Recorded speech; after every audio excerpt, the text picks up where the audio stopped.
Good afternoon. It is Friday, January 12th, first 15-minute Friday of 2024.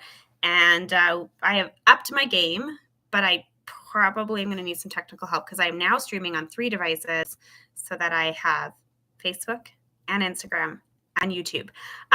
We decided to make the move to YouTube, knowing that it's just a bigger, broader, not locked down platform that we want people to be able to have access.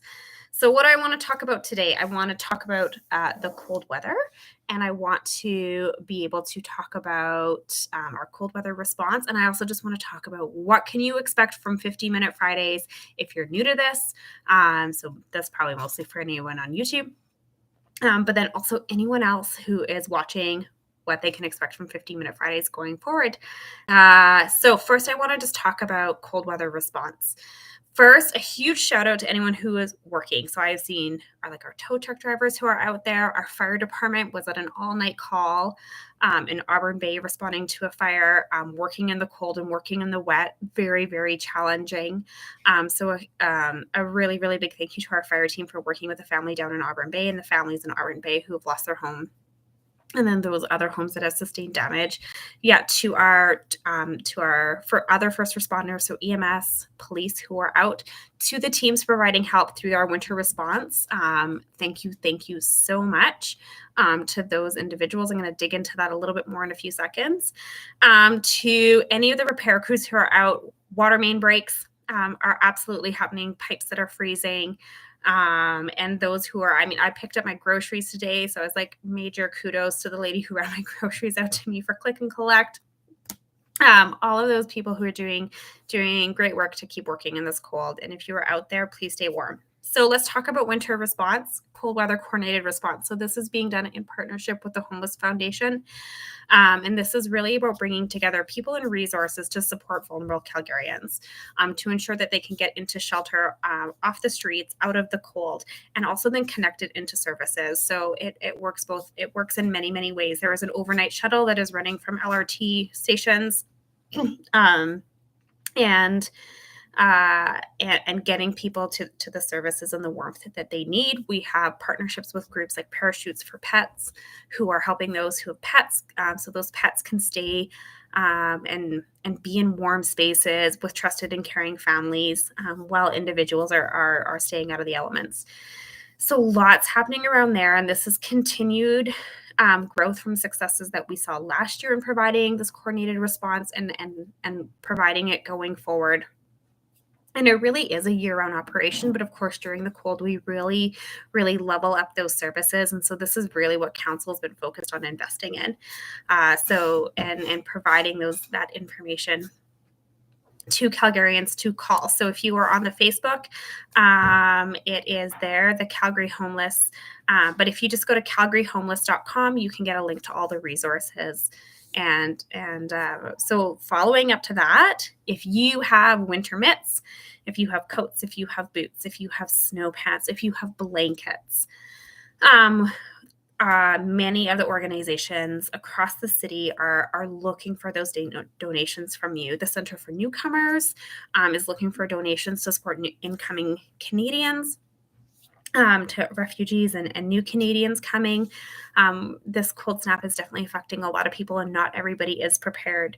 I know when I took the kids to school today, it said -37, and my kids were very curious why they were going to school today and why the schools weren't closed.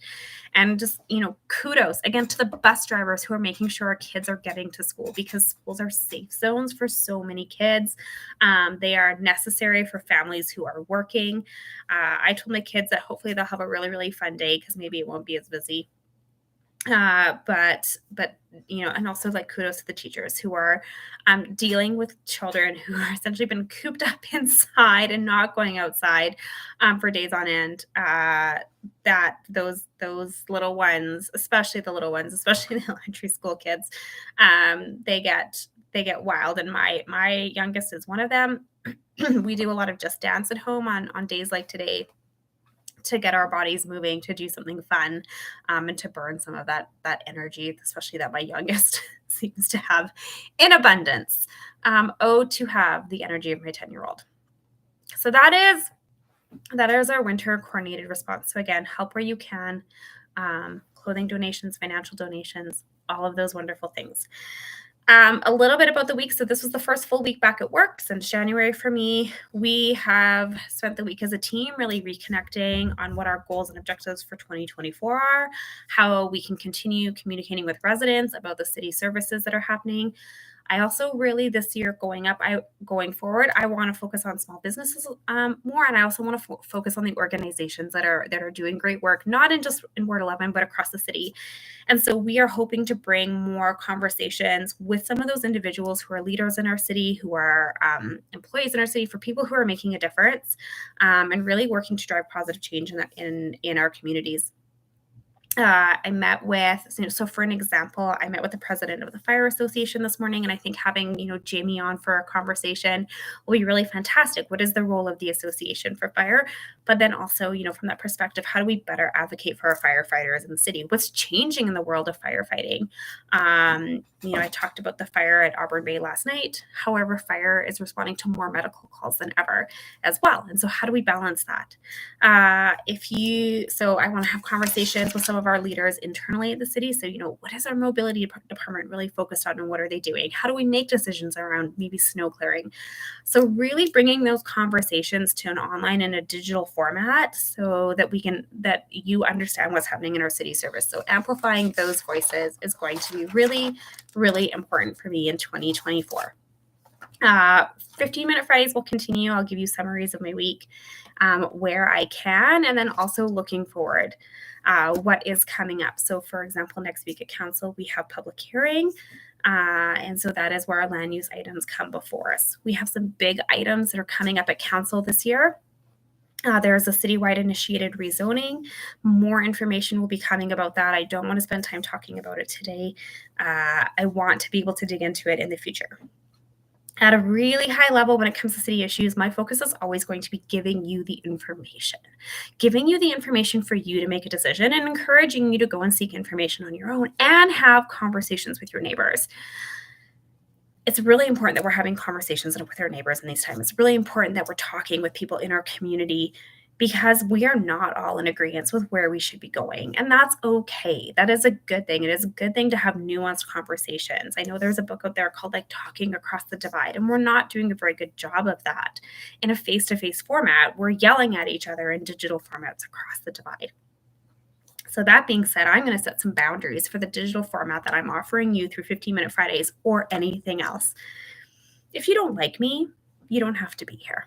If you don't like my voice, you don't have to be here. And yes, I get comments about my voice all the time. This is what I was genetically born with. Could I do some voice lessons and work on it? Yeah, I could. Or I could just bring you information. So if you don't like my voice, you don't have to be here. You can turn it off. If you don't like the information I'm presenting, you can come back another day. Ultimately, though, the space is mine, and I get to choose what I talk about and who I talk with, and you get to choose whether you come and show up to listen or not. That's the relationship, and that's the agreement that we're in. So 15-minute Fridays, we're always going to bring you as much information as we can. When appropriate and where appropriate, I will let you know what I'm thinking about any given topic. I may make an opinion. I may weigh in on a subject, or I may not. I also may choose not to, because sometimes it's good to let things settle as well. So for example, there might be people who are here who are like, hey, are you going to talk about Glenmore Landing this week? I'm not. The dust needs to settle a little bit. There's a lot of emotion around that project right now. And we need to myself included, need to take some deep breaths, regroup, and then think about the next steps going forward and how we're going to approach this and come out of this knowing that we've all done and given our best. And we are never, I will say this time and time again, consensus isn't the goal always. Understanding is the goal. Transparency and honesty is the goal, and information is the goal. And that for me, those are the priorities that I will always bring to this. In terms of in-person events, we continue to look and see what that might feel like for the Ward 11 group. And we don't know yet. because we've run some events and people haven't shown up. We've run some events that have been deeply, deeply uncomfortable and haven't really resulted in good conversations and again, the ability to talk across that divide.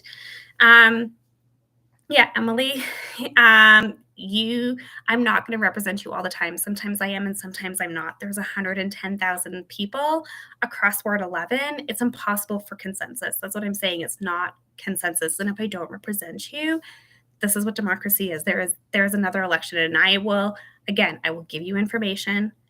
I will give you the ability to give me your opinion, but I cannot promise that I'm going to agree with you on everything, because that means I'm disappointing somebody else. And so it's going to go, sometimes it's just going to go that way, you're not going to feel represented.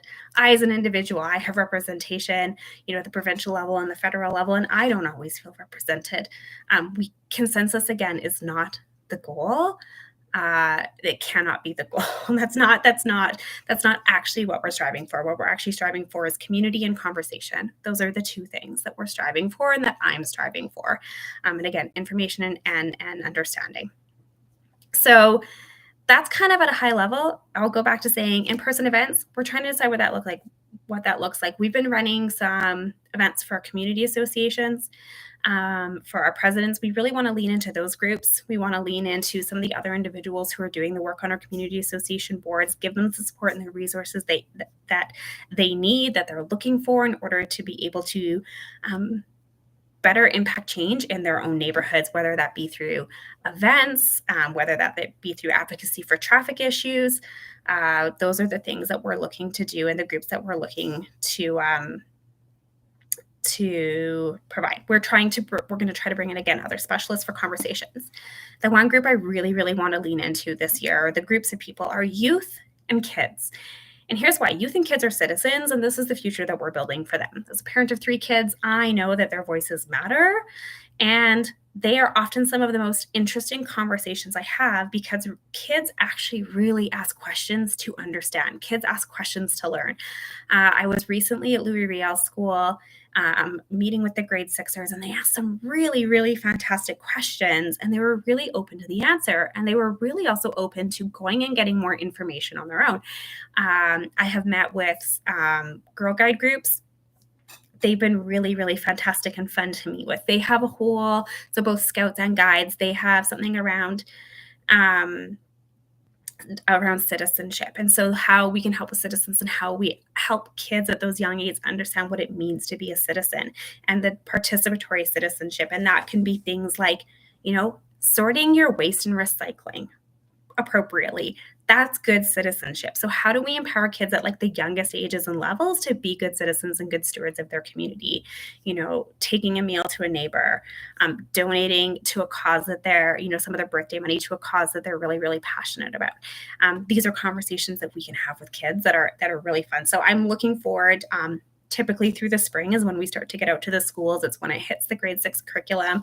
Of course, I'm open to talking to any grades at any time and getting into our schools. Story times at the library are something I'm going to be focused on as well. So again, connecting with people in an unexpected place, that will be really great as well. And so those are some of the focus areas for 2024. From a work plan perspective, we are going to continue to work on housing. I'm leaning back into the tech sector and trying to support the tech sector and some growth. So I was working in the tech sector previously before I was elected. So leaning back into that group and helping them sort of navigate this next steps and sort of a bit of integration back with not only just with the city, with the public writ large, so that there's a bigger, broader awareness of what's happening in the tech sector. So I'm very excited to be joining a tech meetup, a mega tech meetup at the library coming up soon. I'm very excited for that.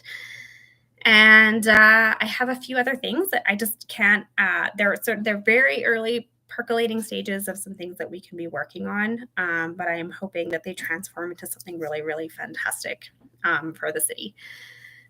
Overall, we're going to try to also talk about what is the role that I am doing, not just at City Council. So all the other boards and committees that I sit on, what do we do there? So again, you're going to probably see me interviewing some people. I'm in Edmonton next Friday for FCSS, so I am hoping I'm going to have someone join me actually for next 15-minute Fridays, and we're going to talk about FCSS, which stands for Family Community Support Services. It is a provincial-wide program. I'm the representative for Calgary on the association board, which is the advocacy group for all of that. And I would like to be able to let you know a little bit more about what I've been doing there for the past 2 years and the advocacy that we're doing there and how it's going to positively, if we can get what we need. So our biggest thing is we're going into advocacy for the provincial budget, how that impacts Calgarians and the organizations serving Calgarians here. So with that, we're at 15 minutes. Happy Friday, everybody. Please stay warm. Please support our organizations who are supporting those while it is cold out. And if you are unsure, 311 is a real fantastic resource for Calgarians, and they've recently launched their callback feature, which means you call in, you get placed in a queue, you can put your phone down, be hands-free for a little bit, and get that call back from 311.